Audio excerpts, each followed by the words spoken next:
बता दीजिए। सभी बच्चों को यहां पे आंसर बताना है, बहुत ही बढ़िया। कुछ बच्चे ए आंसर कर रहे हैं और कुछ बच्चे यहां पे बी आंसर कर रहे हैं। तो आज हम यहां पे क्या करेंगे, आपका कंफ्यूजन यहां पे हमेशा हमेशा के लिए दूर कर देंगे। तो यहां पे देखिए भारत की परिवहन में से, यहां पे देखिए परिवहन सेवाओं में सर्वाधिक महत्वपूर्ण क्या है, तो आपको याद रखना है रेलवे। क्या है बाबू, रेलवे है, इसे आपको याद रखना है। यहां पे बी वाला आंसर बिल्कुल इसी जाएगा, क्योंकि जो रेलवे है इससे सबसे अधिक परिवहन होता है। रेलवे से क्या होता है, सबसे अधिक परिवहन होता है, इसे आपको याद रखना है। यहां पे बी वाला आंसर यहां पे बिल्कुल इसी हो जाएगा। अगला क्वेश्चन यहां पे देख लीजिए। अगला क्वेश्चन है कि विश्व व्यापार संगठन यानी डब्ल्यूटीओ की स्थापना किस वर्ष हुई थी, ये आपको बताना है। और डब्ल्यूटीओ का पूरा नाम क्या होता है बाबू, तो वर्ल्ड ट्रेड ऑर्गेनाइजेशन होता है, इसे आपको याद रखना है। तो यहां पे आपको बताना है कि विश्व व्यापार संगठन का स्थापना कब हुआ था, तो विश्व व्यापार संगठन का स्थापना बाबू कब हुआ था, तो 1995 में हुआ था। यहां पे ए वाला आंसर बिल्कुल इसी हो जाएगा। और विश्व व्यापार संगठन का मुख्यालय पूछता है कि विश्व व्यापार संगठन का मुख्यालय कहां पे है, तो जनेवा में है, इसे आपको याद रखना है। अब यहां पे क्वेश्चन पूछे जाता है कि जो भारत है ये विश्व व्यापार संगठन का यहां पे पार्टनर कब बना, यानी भारत जो है ये विश्व व्यापार संगठन से कब जुड़ा, तो जिस साल में ये बना था, यानी 1995 में इसका गठन हुआ था और उसी साल इसका क्या बन गया बाबू, पार्टनर बन गया, इसका सदस्य बन गया, इसे आपको याद रखना है। और ये भी क्वेश्चन आपको याद रखना है और इसे आपको एकदम घोल के पी जाना है कि वैश्वीकरण के मुख्य कितने अंग होते हैं, ये आपको बताना है। तो वैश्वीकरण के बाबू मुख्य कितने अंग होते हैं, इसे लिख देते हैं, यहां पे याद करना है। तो आपको 100% इस क्वेश्चन को याद करना है। तो वैश्वीकरण के मुख्य कितने अंग होते हैं, तो वैश्वीकरण के मुख्य 5 अंग होते हैं, इसे आपको याद रखना है। यहां पे डी वाला आंसर क्या हो जाएगा, बिल्कुल ही सही हो जाएगा। अगला क्वेश्चन यहां पे देख लीजिए। अगला क्वेश्चन है कि नई आर्थिक नीति में किसे सम्मिलित किया गया है, और इसे भी आपको याद रखना है, काफी इंपॉर्टेंट क्वेश्चन है कि नई आर्थिक नीति में किसे जोड़ा गया है, यानी किसे सम्मिलित किया गया है। तो उदारीकरण, निजीकरण और वैश्वीकरण आपको याद रखना है। इन तीनों को क्या किया गया है, नई आर्थिक नीति में सम्मिलित किया गया है। यहां पे क्या हो जाएगा, डी वाला आंसर यहां पे बिल्कुल ही सही हो जाएगा। अगला क्वेश्चन यहां पे देख लीजिए। अगला क्वेश्चन है 68 नंबर की, विश्व व्यापार संगठन का मुख्यालय कहां पे है। काफी महत्वपूर्ण क्वेश्चन है। यहां पे आपको बताना है कि जो विश्व व्यापार संगठन यानी जो WTO है, इसका आपको बताना है कि मुख्यालय कहां पे है। तो विश्व व्यापार संगठन का मुख्यालय कहां पे है, जनेवा में है, इसे आपको याद रखना है। यहां पे ए वाला आंसर बिल्कुल इसे हो जाएगा। अगला क्वेश्चन यहां पे देख लीजिए। अगला क्वेश्चन है कि निम्नलिखित में से कौन बहुराष्ट्रीय कंपनी है। अब इसमें से आपको बताना है कि कौन इसमें बहुराष्ट्रीय कंपनी है। तो बहुराष्ट्रीय कंपनी किसे कहते हैं, तो वैसी कंपनी है जिसका ब्रांच एक से अधिक देश में होता है, यानी वैसी कंपनी है जो एक से अधिक देश में अपना व्यापार करती है, उसे क्या बोला जाता है बाबू, बहुराष्ट्रीय कंपनी बोला जाता है। तो यहां पे फोर्ड मोटर क्या है, बहुराष्ट्रीय कंपनी है। कोका कोला भी बहुराष्ट्रीय कंपनी है। सैमसंग जो मोबाइल का कंपनी है, ये भी क्या है बाबू, बहुराष्ट्रीय कंपनी है। यानी ये सभी क्या है, बहुराष्ट्रीय कंपनी है, इसे आपको याद रखना है। यहां पे डी वाला आंसर बिल्कुल इसे हो जाएगा। अगला क्वेश्चन देख लीजिए। अगला क्वेश्चन है कि मानव, यहां पे देखिए मानव पूंजी का प्रमुख घटक क्या है, ये आपको बताना है। तो यहां पे आपको बताना है कि मानव पूंजी का यहां पे प्रमुख घटक क्या है। तो मानव पूंजी का प्रमुख घटक क्या होता है बाबू, ज्ञान होता है, कौशल होता है, अनुभव होता है, यानी इनमें से क्या होता है, सभी होता है। यहां पे आप लोग यहां पे जोड़ लीजिएगा, ये टाइपिंग मिस्टेक है। क्या होगा बाबू, इनमें से सभी होगा। यहां पे डी वाला आंसर क्या हो जाएगा, बिल्कुल इसी हो जाएगा। यहां पे सभी, यहां पे क्या हो जाएगा, राइट हो जाएगा। अगला क्वेश्चन देख लीजिए। अगला क्वेश्चन है कि नई आर्थिक नीति में किसे सम्मिलित नहीं किया गया है। तो अभी इसका हम ऊपर में आंसर बताए हैं। जिस बच्चे का यहां पे दिमाग तेज होगा वो एकदम जल्दी ये खटाक से पकड़ेगा और इसका आंसर बताएंगे। चलिए जल्दी से यहां पे आप लोग बताइए कि नई आर्थिक नीति में किसे सम्मिलित नहीं किया गया है। तो नई आर्थिक नीति में बाबू किसे सम्मिलित किया गया है, उदारीकरण को सम्मिलित किया गया है, निजीकरण को सम्मिलित किया गया है, वैश्वीकरण को सम्मिलित किया गया है। तो यहां पे उदारीकरण, वैश्वीकरण है और यहां पे निजीकरण है। तो यहां पे नियंत्रण अर्थव्यवस्था को शामिल नहीं किया गया है, इसे आपको याद रखना है। यहां पे ए वाला आंसर क्या हो जाएगा, बिल्कुल इसे हो जाएगा। बहुत ही बढ़िया, ए वाला आंसर यहां पे बिल्कुल इसे हो जाएगा। अगला क्वेश्चन है कि पार्ले समूह के थम्स अप ब्रांड को किस बहुराष्ट्रीय कंपनी ने खरीद लिया। यहां पे आपको बताना है कि जो पार्ले समूह का जो थम्स अप ब्रांड है, इसको किस बहुराष्ट्रीय कंपनी ने खरीद लिया, ये आपको बताना है। तो किसने खरीदा था बाबू, तो कोका कोला ने खरीदा था, इसे आपको याद रखना है। यहां पे डी वाला आंसर यहां पे बिल्कुल इसे हो जाएगा। अगला क्वेश्चन देख लीजिए। अगला क्वेश्चन है कि पूरे विश्व के आर्थिक वर्चस्व बनाया हुआ है। अब यहां पे आपको बताना है कि पूरे विश्व में कौन सा देश है जो आर्थिक वर्चस्व बनाया हुआ है, यानी किस देश की अर्थव्यवस्था सबसे मजबूत है, ये आपको बताना है। तो किस देश की अर्थव्यवस्था सबसे मजबूत है बाबू, तो अमेरिका की जो अर्थव्यवस्था है ये सबसे मजबूत है, इसे आपको याद रखना है। यहाँ पे बी वाला आंसर क्या हो जाएगा, बिल्कुल इसे हो जाएगा। अगला क्वेश्चन यहाँ पे देख लीजिए, अगला क्वेश्चन ये भी आपके बोर्ड परीक्षा में पूछा जाता है कि उपभोक्ता अधिकार दिवस कब मनाया जाता है। तो जल्दी से इसका आप लोग आंसर बता दीजिए कि जो उपभोक्ता अधिकार दिवस होता है ये कब मनाया जाता है। तो उपभोक्ता अधिकार दिवस बाबू कब मनाया जाता है, तो ये 15 मार्च को मनाया जाता है, इसे आपको याद रखना है। यहाँ पे बी वाला आंसर क्या हो जाएगा, बिल्कुल इसे हो जाएगा। अगला क्वेश्चन यहाँ पे देख लीजिए, अब ये भी क्वेश्चन आपके बोर्ड परीक्षा में पूछा जाता है और इसे आपको याद रखना है कि उपभोक्ता द्वारा शिकायत करने के लिए आवेदन शुल्क कितना लगता है। तो उपभोक्ता द्वारा जब भी कोई यहाँ पे पूछे कि उपभोक्ता द्वारा शिकायत करने के लिए आवेदन शुल्क कितना लगता है, तो 1 भी रुपया नहीं लगता है, यानी 0 रुपया लगता है। तो यहाँ पे देखिए इनमें से कोई शुल्क नहीं लगता है। यहाँ पे डी वाला आंसर क्या हो जाएगा, बिल्कुल इसे हो जाएगा, यह शुल्क नहीं लगता है, इसे आपको याद रखना है। अगला क्वेश्चन यहाँ पे देख लीजिए, अगला क्वेश्चन है 76 नंबर की, भारत में मानव अधिकार सुरक्षा अधिनियम कब पारित हुआ। अब यहाँ पे आपको बताना है कि भारत में मानव अधिकार सुरक्षा अधिनियम कब पारित हुआ था बाबू, तो 1993 में पारित हुआ था। कब हुआ था, 1993 में पारित हुआ था। बी वाला आंसर यहाँ पे बिल्कुल सही हो जाएगा। कब हुआ था बाबू, 1993 में हुआ था, इसे आपको याद रखना है। अगला क्वेश्चन यहाँ पे देख लीजिए, अगला क्वेश्चन ये भी आपके फाइनल बोर्ड परीक्षा में आता है कि स्वर्ण आभूषणों की परिशुद्धता को सुनिश्चित करने के लिए किस मान्यता प्राप्त का चिन्ह का होना आवश्यक है। तो जो स्वर्ण आभूषण होते हैं बाबू, जो सोने के गहने होते हैं, इसकी शुद्धता की पहचान के लिए उस पर कौन सा लोगो लगा होता है ये आपको बताना है। तो उस पर कौन सा लोगो लगा रहता है, तो हॉलमार्क का चिन्ह उस पर रहता है, इसे आपको याद रखना है। यहाँ पे बी वाला आंसर बिल्कुल इसे हो जाएगा। और जो कृषि क्षेत्र से आता है, यानी जितने भी खाद्य पदार्थ होते हैं, जैसे तेल हो गया, आटा हो गया, चावल हो गया, पैकेट इसका लीजिएगा, दाल हो गया, इसके पैकेट लीजिएगा, तो इसकी शुद्धता को कौन सुनिश्चित करता है बाबू, तो एक मार्क करता है। क्या करता है बाबू, एक मार्क करता है कृषि क्षेत्र की सुनिश्चितता, इसे आपको याद रखना है। अब यहाँ पे एक और क्वेश्चन पूछ देता है कि जो यहाँ पे जो स्वर्ण आभूषण होते हैं, यानी जो सोने के गहने होते हैं, ये कितने कैरेट सोना से बने होते हैं, इसे आपको याद रखना है। तो जल्दी से इसका आप लोग एक बार कमेंट करके बता दीजिए कि सोने के गहने कितने कैरेट सोना से बने होते हैं, इसे आपको याद बताना है। अगला क्वेश्चन देख लीजिए कि भारत में सूचना का अधिकार अधिनियम कानून कब पारित हुआ, यह आपको बताना है। तो भारत में बाबू सूचना के अधिकार अधिनियम कानून कब पारित हुआ था बाबू, तो अक्टूबर 2000 में हुआ था। बहुत ही बढ़िया। बच्चे बोल रहे हैं कि सर 22 कैरेट, तो बिल्कुल एकदम आपका राइट आंसर है। और जो शुद्ध सोना होता है वो कितने कैरेट का होता है, तो 24 कैरेट का होता है, तो इसे भी साथ में आपको याद रखना है। तो भारत में सूचना का अधिकार अधिनियम कानून कब पारित हुआ बाबू, तो अक्टूबर 2005 में हुआ, इसे आपको याद रखना है। यहां पे सी वाला आंसर क्या हो जाएगा, बिल्कुल इसे हो जाएगा। बहुत ही बढ़िया। अगला क्वेश्चन के यहां पे आप लोग आंसर दे दीजिए। अगला क्वेश्चन है कि भारत में उपभोक्ता संरक्षण अधिनियम की घोषणा कब हुई। अब यहां पे आपको बताना है कि भारत में उपभोक्ता संरक्षण अधिनियम की घोषणा कब हुई, और यह भी आपके बोर्ड परीक्षा में पूछे जाता है, इसे आपको याद रखना है। तो कब हुआ था बाबू, तो 1986 में हुआ था। कब हुआ था, तो 1986 में हुआ था, इसे आपको याद रखना है। ए वाला आंसर यहां पे बिल्कुल इसे हो जाएगा। बहुत ही बढ़िया। कब हुआ था बाबू, 1986 में हुआ था, इसे आपको याद रखना है। अगला क्वेश्चन देख लीजिए कि अगला क्वेश्चन है कि हॉलमार्क, यहां पे देखिए हॉलमार्क शब्द चिन्ह, यानी जो लोगो होता है, चिन्ह का मतलब लोगो होता है, ये किस वस्तु का गुणवत्ता का प्रमाण है। अब यहां पे आपको बताना है कि जो हॉलमार्क होता है ये किस पे होता है, ये आपको बताना है। तो अभी हम आपको बता चुके हैं कि हॉलमार्क बाबू किस पे रहता है, तो जो सोने के आभूषण होते हैं, यानी जो सोने के गहने होते हैं उस पर हॉलमार्क होता है, इसे आपको याद रखना है। यहां पे सी वाला आंसर बिल्कुल इसे हो जाएगा। अब यहां पे आपसे कोई बोले कि एक मार्क, यहां पे एक मार्क का चिन्ह किस पे होता है, तो ये अब आप लोग क्या आंसर कीजिएगा। तो जल्दी से यहां पे आप लोग बताइए कि एक मार्क का चिन्ह किस पे होता है बाबू, तो जितने भी खाद्य पदार्थ होते हैं, जितने भी खाद्य पदार्थ होते हैं उसके पैकेट पे क्या होता है, एक मार्क का चिन्ह होता है, इसे आपको याद रखना है। अगला क्वेश्चन यहां पे देख लीजिए, बहुत बढ़िया। अगला क्वेश्चन यहां पे 81 नंबर क्वेश्चन है कि सूचना का अधिकार किस प्रकार का अधिकार है। अब यहां पे देखिए, अगर किसी वस्तु को अगर आप लोग खरीद रहे हैं, अगर उसके बारे में पूरा उसका डिटेल लेना है कि ये कहां से बना है, इसमें कौन कौन से पदार्थ मिला है, ये क्या है, और इसे खरीदने से या इसका उपयोग से क्या लाभ होगा, अगर इसका यहां पे सूचना का अधिकार, यहां पे इसका अगर सूचना लेना है तो ये कैसा अधिकार है, ये आपको बताना है। तो सूचना का अधिकार बाबू किस प्रकार का अधिकार है, तो ये वैधानिक अधिकार है। वैधानिक का मतलब क्या होता है बाबू, ये संवैधानिक अधिकार है। संविधान हमको ये इजाजत देता है कि किसी भी वस्तु को अगर आप लोग खरीदने जाते हैं तो उसके बारे में आप लोग पूरा डिटेल उसका ले सकते हैं। यानी यहां पे ए वाला आंसर क्या हो जाएगा, बिल्कुल इसे हो जाएगा। अगला क्वेश्चन देख लीजिए।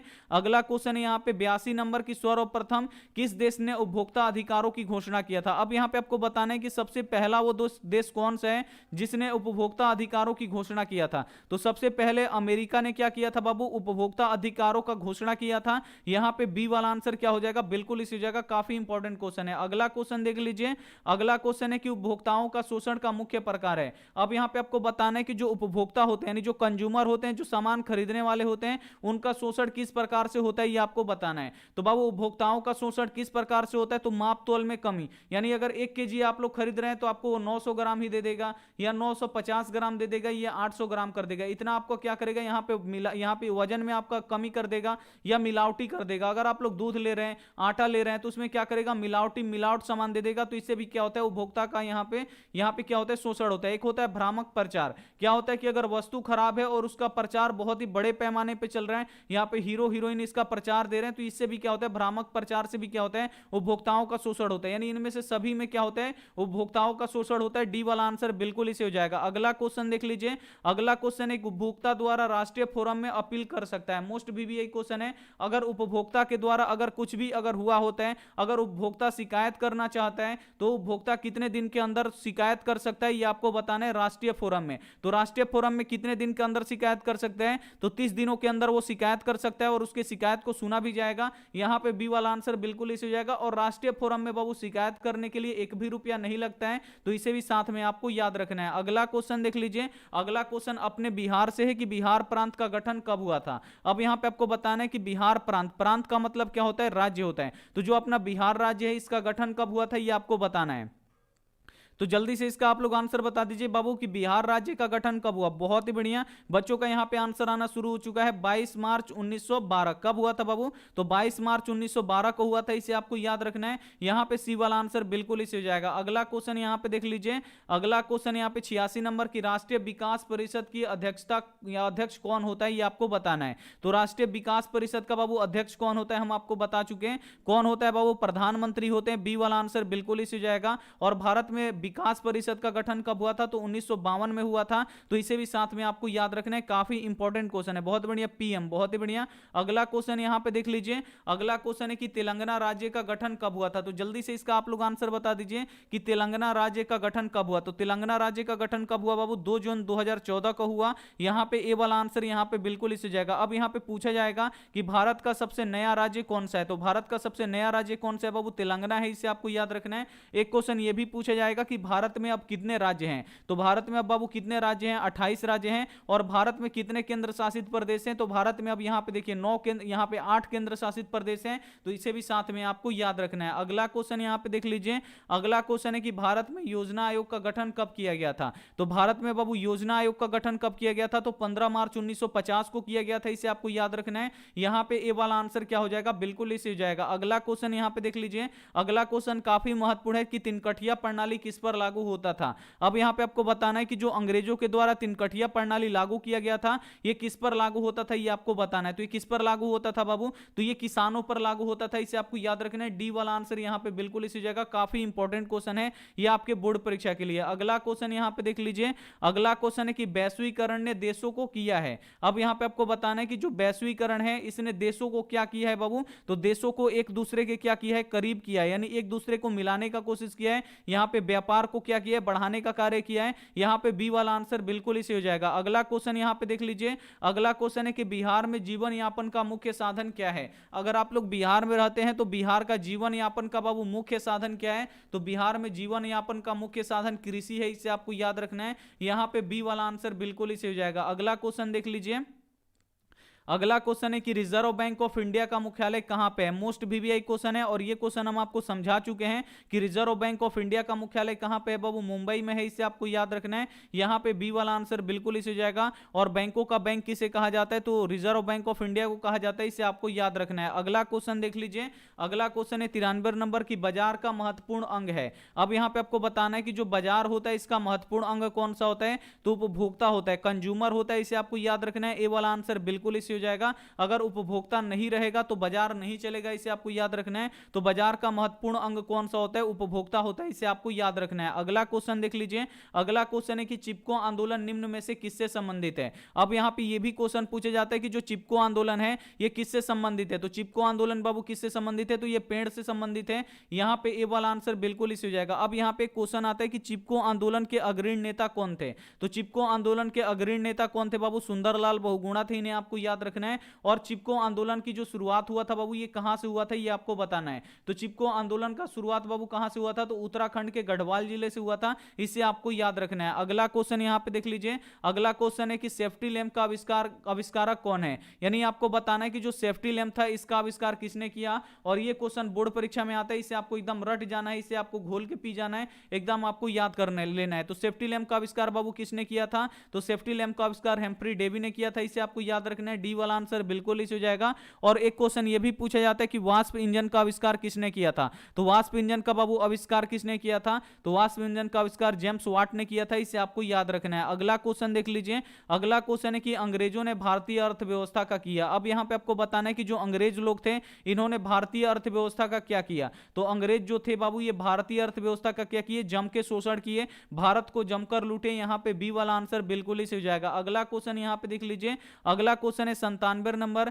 कि नरेगा एक कार्यक्रम है। अब यहां पे आपको बताना है कि नरेगा जो है ये एक कैसा कार्यक्रम है, ये आपको बताना है। तो नरेगा बाबू एक कैसा कार्यक्रम है, तो ये एक राष्ट्रीय स्तर का कार्यक्रम है, यहां पे ए वाला आंसर बिल्कुल ही सही हो जाएगा। और नरेगा के अंतर्गत ग्रामीण मजदूरों को साल में 100 दिनों का रोजगार मिलता है, तो इसे भी साथ में आपको याद रखना है। अगला क्वेश्चन यहां पे देख लीजिए, अगला क्वेश्चन ये काफी महत्वपूर्ण है, इसे आपको याद रखना है। यहां पे आपको बताना है कि यहां पे किस क्षेत्र में सर्वाधिक छिपी हुई बेरोजगारी देखने को मिलती है। अब यहां पे आपको बताना है कि कौन सा वो क्षेत्र है जिसमें सर्वाधिक छिपी हुई बेरोजगारी आपको देखने को मिलेगा। तो किसमें मिलती है बाबू छिपी हुई बेरोजगारी देखने को, तो कृषि में मिलती है, इसे आपको याद रखना है, काफी इंपॉर्टेंट क्वेश्चन है। अगला क्वेश्चन यहां पे देख लीजिए, अगला क्वेश्चन है कि वित्तीय संस्थान कितने प्रकार के होते हैं। अब यहां पे आपको बताना है कि जो वित्तीय संस्था होता है ये कितने प्रकार के होते हैं, ये आपको बताना है। तो वित्तीय संस्था बाबू कितने प्रकार के होते हैं, तो जो वित्तीय संस्थान होते हैं ये दो प्रकार के होते हैं, पहला होता है सरकारी और दूसरा होता है प्राइवेट, इसे आपको याद रखना है। कितने प्रकार के होते हैं वित्तीय संस्थान बाबू, कितने प्रकार के होते हैं, दो प्रकार के होते हैं, पहला होता है सरकारी और दूसरा होता है प्राइवेट, इसे आपको याद रखना है। अगला क्वेश्चन यहां पे देख लीजिए, अगला क्वेश्चन यहां पे 100 नंबर की भारत का सबसे बड़ा बैंक कौन सा है। आ गया वो क्वेश्चन कि भारत का सबसे बड़ा बैंक कौन सा है, तो बच्चे यहां पे क्या करते हैं, रिजर्व बैंक ऑफ इंडिया पे टिक लगा के चले आते हैं। तो जैसे ही इसका आप लोग टिक लगाइएगा वैसे ही आपका क्या हो जाएगा, यहां पे गलत हो जाएगा। तो भारत का बाबू सबसे बड़ा बैंक कौन सा है, तो स्टेट बैंक ऑफ इंडिया है, या आपको यहां पे एसबीआई दे सकता है, एसबीआई दे सकता है। एसबीआई का पूरा नाम क्या होता है, स्टेट बैंक ऑफ इंडिया होता है, इसे आपको याद रखना है। आंसर के साथ ऑब्जेक्टिव दीजिएगा सर, ठीक है बाबू। हम आपको पता है कि हम यहाँ पे पढ़ाते हैं तो एक भी रुपया आपसे नहीं लेते हैं और आपको फ्री में पीडीएफ और नोट देते हैं, तो सबका बाबू पीडीएफ मिलेगा। कल से एकदम देखिए आपको पीडीएफ मिलना शुरू हो जाएगा, क्योंकि बोर्ड परीक्षा में बहुत ही कम समय बच गया है। अगला क्वेश्चन देखिए कि बैंकों का, यहाँ पे बैंकों का बैंक किसे कहते हैं, तो बैंकों का बैंक किसे कहते हैं, रिजर्व बैंक ऑफ इंडिया को कहते हैं। ऐसे ऐसे क्वेश्चन आते हैं आपके फाइनल बोर्ड परीक्षा में, यहाँ पे ए वाला आंसर बिल्कुल इसे हो जाएगा। अगला क्वेश्चन देख लीजिए, अगला क्वेश्चन है कि रिजर्व बैंक ऑफ इंडिया का स्थापना कब हुआ था, तो कब हुआ था, 1 अप्रैल 1935 को हुआ था, यहां पे ए वाला आंसर बिल्कुल ही सही हो जाएगा। अगला क्वेश्चन यहां पे देख लीजिए, अगला क्वेश्चन है कि भारत की वित्तीय राजधानी किस शहर को कहा गया है, तो भारत का बाबू वित्तीय राजधानी किस शहर को कहा गया है, तो मुंबई को कहा गया है, यहां पे ए वाला आंसर बिल्कुल ही सही हो जाएगा। अगला क्वेश्चन यहां पे देख लीजिए, अब अगला क्वेश्चन 104 नंबर काफी महत्वपूर्ण है कि भारत में सहकारिता आंदोलन कब शुरू हुआ, तो जल्दी से इसका आप लोग आंसर बता दीजिए कि भारत में सहकारिता आंदोलन कब शुरू हुआ बाबू, तो भारत में सहकारिता आंदोलन 1904 में शुरू हुआ। कब हुआ था बाबू, जल्दी से इसका आप लोग आंसर बता दीजिए, भारत में सहकारिता आंदोलन कब शुरू हुआ था। भारत में सहकारिता आंदोलन कब शुरू हुआ था, तो 1904 में शुरू हुआ था। यहां पे ए वाला आंसर क्या हो जाएगा, बिल्कुल ही सही हो जाएगा। अगला क्वेश्चन यहां पे देख लीजिए, अगला क्वेश्चन है आपके स्क्रीन पे यहां पे 105 नंबर कि स्वयं सहायता समूह में लगभग कितने सदस्य होते हैं, और ये क्वेश्चन बोर्ड परीक्षा में पूछा गया प्रश्न है, इसे आपको याद रखना है कि स्वयं सहायता समूह में लगभग कितने सदस्य होते हैं, तो 15 से 20 लोग होते हैं। कितने होते हैं बाबू, तो 15 से 20 लोग होते हैं, इसे आपको याद रखना है। बहुत ही बढ़िया, बच्चा एक बोल रहा है 15 से 20, बहुत ही बढ़िया, 15 से 20 आपको यहां पे याद रखना है। अगला क्वेश्चन देख लीजिए, अगला क्वेश्चन है कि निम्न में से कौन सा संस्था वित्तीय संस्था है। अब इसमें से आपको बताना है कि इसमें से कौन सा यहां पे संस्था है जो वित्तीय संस्था है, इसे आपको याद रखना है। तो इसमें से वित्तीय संस्था कौन सी है बाबू, यहां पे जो सहकारी बैंक है, जो सहकारी बैंक है ये क्या है, वित्तीय संस्था, इसे आपको याद रखना है। यहां पे बी वाला आंसर बिल्कुल इसे हो जाएगा। अगला क्वेश्चन देख लीजिए, अगला क्वेश्चन है कि नाबार्ड की स्थापना कब हुई, तो जल्दी से इसका आप लोग आंसर बता दीजिए कि भारत में जो नाबार्ड बना था इसकी स्थापना कब हुआ था, इसे आपको बताना है। तो जल्दी से इसका आप लोग आंसर बता दीजिए, काफी इंपॉर्टेंट क्वेश्चन है ये आपके बोर्ड परीक्षा के लिए। तो जल्दी से इसका आप लोग आंसर बता दीजिए कि बाबू जो नाबार्ड है इसका स्थापना कब हुआ था। काफी इंपॉर्टेंट क्वेश्चन है ये आपके बोर्ड परीक्षा के लिए। फटाफट यहां पे बच्चे आंसर करेंगे कि नाबार्ड की स्थापना कब हुआ था। बहुत ही बढ़िया, सभी बच्चे एकदम अलग अलग आंसर बता रहे हैं। तो नाबार्ड का बाबू स्थापना कब हुआ था? तो 1982 में हुआ था। कब हुआ था बाबू? 1982 में हुआ था। इसे आपको याद रखना है, काफी इंपॉर्टेंट क्वेश्चन है ये आपके बोर्ड परीक्षा के लिए। अगला क्वेश्चन यहां पे देख लीजिए, अगला क्वेश्चन यहां पे 108 नंबर की भूमि विकास बैंक का पुराना नाम क्या है? तो बाबू भूमि विकास बैंक का पुराना नाम क्या है? तो भूमि विकास बैंक का यहां पे पुराना नाम देखिए बाबू, भूमि बंधक बैंक है। क्या है बाबू? भूमि बंधक बैंक है। इसे आपको याद रखना है। यहां पे ए वाला आंसर बिल्कुल इसी हो जाएगा। और दीर्घकालीन ऋण कौन प्रदान करता है? तो दीर्घकालीन ऋण बाबू भूमि विकास बैंक प्रदान करता है। इसे आपको याद रखना है। अगला क्वेश्चन यहां पे देख लीजिए, अगला क्वेश्चन है कि भारत में एक संगठित पूंजी बाजार है। अब यहां पे आपको बताना है कि भारत में कौन एक संगठित पूंजी बाजार है, और इसे आपको याद रखना है। तो भारत में संगठित पूंजी बाजार कौन है बाबू? मुंबई है। इसे आपको याद रखना है। यहां पे बी वाला आंसर बिल्कुल इसी हो जाएगा। अगला क्वेश्चन देख लीजिए, इसमें टिक लग गया ऑटोमेटिक। यहां पे देखिए, भारत में आर्थिक सुधार कब लागू हुआ? तो भारत में बाबू आर्थिक सुधार कब लागू हुआ? तो 1991 में लागू हुआ था। इसे आपको याद रखना है। बी वाला आंसर यहां पे बिल्कुल इसी हो जाएगा। अगला क्वेश्चन देख लीजिए, अगला क्वेश्चन है यहां पे कि भारत सरकार ने निजीकरण की नीति को कब अपनाया था? मोस्ट वीवीआई क्वेश्चन है, इसे आपको याद रखना है। अब यहां पे आपको बताना है कि भारत सरकार ने निजीकरण की नीति कब अपनाई थी? तो 1991 में अपनाई थी। इसे आपको याद रखना है। यहां पे ए वाला आंसर क्या हो जाएगा? बिल्कुल इसी हो जाएगा। काफी इंपॉर्टेंट क्वेश्चन है। अगला क्वेश्चन देख लीजिए, अगला क्वेश्चन है कि वैश्वीकरण के इस दौर में उपभोक्ताओं को होना चाहिए। तो वैश्वीकरण के बाबू इस दौर में उपभोक्ताओं को कैसा होना चाहिए? तो एकदम जागरूक होना चाहिए। इसे आपको याद रखना है। यहां पे बी वाला आंसर बिल्कुल इसी हो जाएगा। अगला क्वेश्चन देख लीजिए, अगला क्वेश्चन है कि वैश्वीकरण के फलस्वरूप देशों के बीच बढ़ा हुआ है। तो वैश्वीकरण के बाबू फलस्वरूप देशों के बीच में क्या बढ़ा हुआ है? तो आयात और निर्यात। आयात क्या होता है? यानी दूसरे देश से अगर हम कुछ सामान खरीदते हैं तो उसे क्या बोलते हैं? आयात करते हैं। और निर्यात किसे बोलते हैं? अगर दूसरे सामान को, अपने देश का सामान बेचते हैं, यानी अपना सामान दूसरे देश को बेचते हैं, उसे क्या बोलते हैं बाबू? निर्यात बोलते हैं। यानी दोनों का यहां पे बढ़ा हुआ है। यहां पे सी वाला आंसर क्या हो जाएगा? बिल्कुल इसी हो जाएगा। अगला क्वेश्चन यहां पे देख लीजिए, अगला क्वेश्चन है कि उत्पादन संबंधित क्रियाएं निर्भर करती है। अब यहां पे आपको बताना है कि जितने भी उत्पादन संबंधित क्रियाएं हैं ये किस पर निर्भर करती है? तो ये उपभोक्ताओं पर निर्भर करती है। अगर उपभोक्ता को मान लीजिए यहां पे 100 यहां पे बुक की जरूरत है, यानी 100 किताब की जरूरत है, तो यहां पे 100 किताब कौन छापेगा बाबू? तो जो यहां पे कंपनी है वो छापेगा। अगर मान लीजिए कि उपभोक्ताओं को किताब का जरूरत ही नहीं है, तो यहां पे जो कंपनी होगा अगर वो छापेगा तो उसका किताब क्या हो जाएगा? बेकार चला जाएगा। तो उत्पादन संबंधित बाबू क्रियाएं किस पर निर्भर करती हैं? तो उपभोक्ताओं पर निर्भर करती है। यानी जो उपभोक्ता को जरूरत है उसी पर निर्भर करती है। इसे आपको याद रखना है। अगला क्वेश्चन देख लीजिए, अगला क्वेश्चन है कि अंतरराष्ट्रीय व्यापार संबंधित नियमों को निर्धारित करने वाली संस्था है। अब इसमें से आपको बताना है कि अंतरराष्ट्रीय व्यापार संबंधित नियमों को कौन निर्धारित करता है बाबू? तो यहां पे देखिए WTO करता है। कौन करता है? WTO करता है। वर्ल्ड ट्रेड ऑर्गेनाइजेशन करता है, यानी विश्व व्यापार संगठन करता है। इसे आपको याद रखना है। अगला क्वेश्चन देख लीजिए, अगला क्वेश्चन है कि स्वतंत्रता से पूर्व भारतीय अर्थव्यवस्था कैसी थी? मोस्ट वीवीआई क्वेश्चन है ये आपके बोर्ड परीक्षा के लिए, कि जब हमें स्वतंत्रता नहीं मिला था, यानी जब हम लोग गुलाम थे, तो स्वतंत्रता से जो पूर्व जो भारत था इसका अर्थव्यवस्था कैसा था बाबू? तो ये कृषि प्रधान था। इसे आपको याद रखना है। ए वाला आंसर यहां पे बिल्कुल इसे हो जाएगा। अगला क्वेश्चन देख लीजिए, अगला क्वेश्चन है कि विकसित राज्यों की क्या अधिक होती है? तो जल्दी से इसका आप लोग आंसर बता दीजिए कि जो विकसित राज्य होते हैं उसकी क्या अधिक होती है, ये आपको बताना है। तो जल्दी से इसका आप लोग आंसर बता दीजिए। कितना क्वेश्चन है सर? अब हो गया, यहां पे 4-5 और क्वेश्चन होगा। जल्दी से इसका आप लोग आंसर बता दीजिए कि विकसित राज्यों की क्या अधिक होता है। मोस्ट वीवीआई क्वेश्चन है आपके बोर्ड परीक्षा के लिए। तो विकसित राज्यों की क्या होता अधिक होता है बाबू? तो जो प्रति व्यक्ति आय होता है वो अधिक होता है। यहां पे बी वाला आंसर बिल्कुल इसी हो जाएगा। अगला क्वेश्चन देख लीजिए, अगला क्वेश्चन है कि यहां पे देखिए सर्वप्रथम भारत की राष्ट्रीय आय का गणना किसने किया था? तो सर्वप्रथम यानी सबसे पहले भारत में राष्ट्रीय आय का गणना किसने किया था बाबू? तो दादा भाई नौरोजी ने किया था। इसे आपको याद रखना है। बी वाला आंसर बिल्कुल इसी हो जाएगा। काफी इंपॉर्टेंट क्वेश्चन है। अगला क्वेश्चन देखिए कि भारत में राष्ट्रीय आय का आकलन कौन करता है? तो भारत में जो राष्ट्रीय आय का आकलन करता है बाबू, ये कौन करता है? तो केंद्रीय सांख्यिकी संगठन करता है। कौन करता है? केंद्रीय सांख्यिकी संगठन करता है, यानी CSO करता है। इसे आपको याद रखना है।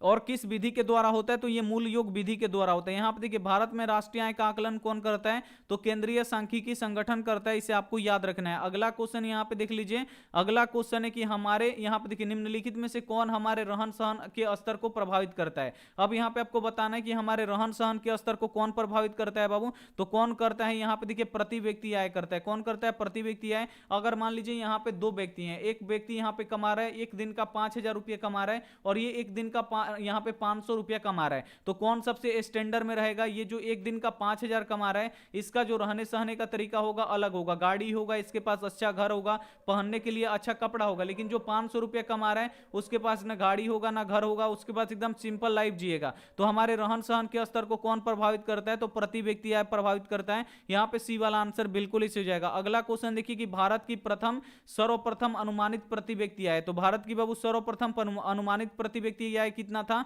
तो 20 रुपया था। इसे आपको याद रखना है, काफी इंपॉर्टेंट क्वेश्चन है और ये क्वेश्चन आपके बोर्ड परीक्षा में आता है। अगला क्वेश्चन देखिए कि राष्ट्रीय आय के अंतर्गत क्या शामिल है। अब यहाँ पे आपको बताना है कि जो राष्ट्रीय आय होता है इसके अंतर्गत क्या शामिल होता है, ये आपको बताना है। तो राष्ट्रीय आय के अंतर्गत वस्तुओं और सेवाओं का मूल्य संकलित होता है, इसे आपको याद रखना है, शामिल होता है। यहाँ पे सी वाला आंसर बिल्कुल ही हो जाएगा। अगला क्वेश्चन देख लीजिए। अगला क्वेश्चन है कि कागजी मुद्रा की शुरुआत सबसे पहले किस देश ने किया। अब यहाँ पे आपको बताना है कि जो कागजी मुद्रा है इसकी शुरुआत सबसे पहले किस देश ने किया था? चीन ने किया था, इसे आपको याद रखना है। और जो कागज, एक क्वेश्चन ये भी पूछा जाता है कि कागज का आविष्कार किस देश में हुआ था, तो इसका भी शुरुआत चीन में हुआ था, इसे आपको याद रखना है। अगला क्वेश्चन आ गया कि कागज का आविष्कार किस देश में हुआ था, तो अभी बताया कि कागज का आविष्कार चीन में हुआ था। यहाँ पे ए वाला आंसर बिल्कुल इसी हो जाएगा। अगला क्वेश्चन देख लीजिए। अगला क्वेश्चन है कि सबसे पहले मुद्रण की शुरुआत किस देश में हुआ था। अब यहाँ पे आपको बताना है कि सबसे पहले मुद्रण यानी सबसे पहले प्रिंटिंग का शुरुआत किस देश में हुआ था बाबू, तो चीन में ही हुआ था, इसे आपको याद रखना है। एक क्वेश्चन ये भी पूछा जाता है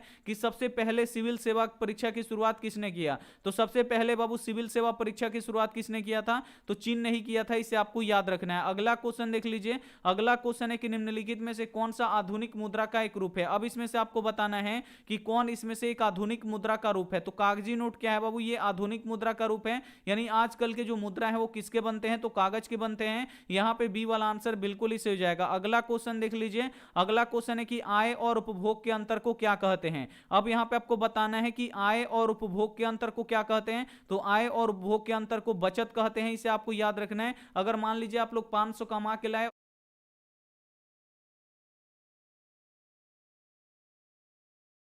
और 300 रुपया खर्चा हो गया, तो बचा कितना बाबू, यहाँ पे 200 बचा, तो ये आय है और उपभोग का मतलब खर्च, यानी आय और उपभोग के अंतर से जो बचता है उसे क्या बोलते हैं हम लोग, बचत बोलते हैं, इसे आपको याद रखना है। अगला क्वेश्चन देख लीजिए। अगला क्वेश्चन है कि मुद्रा है एक। अब यहां पे आपको बताना है कि मुद्रा क्या है, तो मुद्रा क्या है बाबू, ये एक सेवक है, इसे आपको याद रखना है। यहां पे सी वाला आंसर बिल्कुल इसी हो जाएगा। अगला क्वेश्चन देख लीजिए। अगला क्वेश्चन है कि एटीएम से पैसे निकाले एवं रखे जा सकते हैं, तो एटीएम से पैसा हम कितने घंटे निकाल सकते हैं और रख सकते हैं, तो 24 घंटा हम पैसे निकाल सकते हैं और रख सकते हैं, तो यहां पे डी वाला आंसर क्या हो जाएगा, बिल्कुल इसी हो जाएगा। अगला क्वेश्चन यहां पे देख लीजिए। अगला क्वेश्चन है कि वस्तु विनिमय प्रणाली में किसका विनिमय होता है। मोस्ट पावरफुल क्वेश्चन है, इसे आपको याद रखना है कि जो वस्तु विनिमय प्रणाली होता है इसमें किसका विनिमय होता है, तो बाबू वस्तु से वस्तु का होता है। अगर आपको मान लीजिए एक गाय खरीदना है तो आपको क्या करना पड़ेगा, उसके बदले में आपको जब पैसा रुपया नहीं होता था, तो अगर आपको एक गाय खरीदना है तो इसके बदले में उसको दूसरा यहां पे वस्तु देना पड़ता है। तो वस्तु विनिमय प्रणाली में क्या होता है, वस्तु से वस्तु का यहां पे विनिमय होता है। यहां पे ए वाला आंसर बिल्कुल ही सही हो जाएगा। अगला क्वेश्चन देख लीजिए। अगला क्वेश्चन है कि नेपाल की मुद्रा है। अब यहां पे आपको बताना है कि नेपाल की मुद्रा क्या है, तो नेपाल की मुद्रा रुपया है, इसे आपको याद रखना है। बी वाला आंसर बिल्कुल इसी हो जाएगा। और बांग्लादेश की बाबू मुद्रा क्या है, तो बांग्लादेश की जो मुद्रा है ये टका है, इसे आपको याद रखना है। बांग्लादेश की मुद्रा क्या है, टका है, इसे आपको याद रखना है। अगला क्वेश्चन देखिए कि निम्न में से कौन सा जोड़ा सही नहीं है। अब इसमें से आपको बताना है कि कौन सा जोड़ा सही नहीं है, तो भारत की मुद्रा का नाम क्या है, रुपया है। अमेरिका का क्या है बाबू, यहां पे डॉलर है, ये भी सही है। और यहां पे देखिए पाकिस्तान का मुद्रा का नाम क्या है, रुपया है। लेकिन यहां पे देखिए रूस का यहां पे मुद्रा क्या होता है, तो रूबल होता है। क्या होता है बाबू, रूबल होता है, लेकिन यहां पे डॉलर दिया है, तो ये क्या दिया है, गलत दिया है। तो यहां पे डी वाला आंसर क्या हो जाएगा, बिल्कुल ही सही हो जाएगा। अगला क्वेश्चन देख लीजिए। अगला क्वेश्चन है कि विनिमय का रूप है। अब यहां पे आपको बताना है कि विनिमय का इसमें से रूप कौन सा है।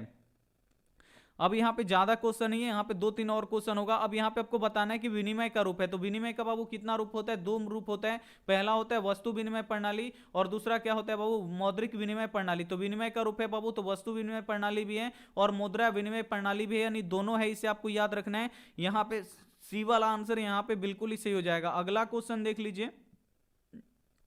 अगला क्वेश्चन यहाँ पे है कि भारतीय उपभोक्ता संरक्षण अधिनियम की घोषणा कब हुई। तो भारत में उपभोक्ता संरक्षण अधिनियम की घोषणा कब हुआ था बाबू? 1986 में हुआ था। ए वाला आंसर यहाँ पे बिल्कुल इसी हो जाएगा। आज क्वेश्चन खत्म ही नहीं हो रहा है। यहाँ पे देखिए 35 नंबर क्वेश्चन है कि उपभोक्ताओं को हमेशा होता है। अब यहाँ पे आपको बताना है कि जो उपभोक्ता होते हैं उसको हमेशा होता है। हमेशा उपभोक्ताओं का क्या होता है? तो शोषण होता है, दोहन होता है और यहाँ पे उत्पीड़न होता है, यानी इनमें से सभी होता है। तो यहाँ पे डी वाला आंसर क्या हो जाएगा? बिल्कुल इसी हो जाएगा। बहुत ही बढ़िया। आज क्वेश्चन लग रहा है खत्म नहीं होगा। लो अब खत्म हो गया। बोल दिए कि क्वेश्चन नहीं खत्म हो रहा है तो एक बाइक क्या हो जाएगा? क्या हो गया? खत्म हो गया। उस समय से बोल रहे थे कि क्वेश्चन यहाँ पे अब कब खत्म होगा, कब खत्म होगा, तो उस समय से खत्म नहीं हो रहा था। अब बोलिए दिए कि अब नहीं खत्म। चलिए सर मॉर्निंग में 5 बजे कर दीजिए, 5:15 में कर दीजिए, 6 AM में कोचिंग चलता है। ठीक है, तो एक बार आप लोग बता दीजिए कि अगर कोचिंग चलता है तो हम क्या करेंगे बाबू? 5 बजे भी कर सकते हैं, क्योंकि आप लोग को अब पढ़ना है।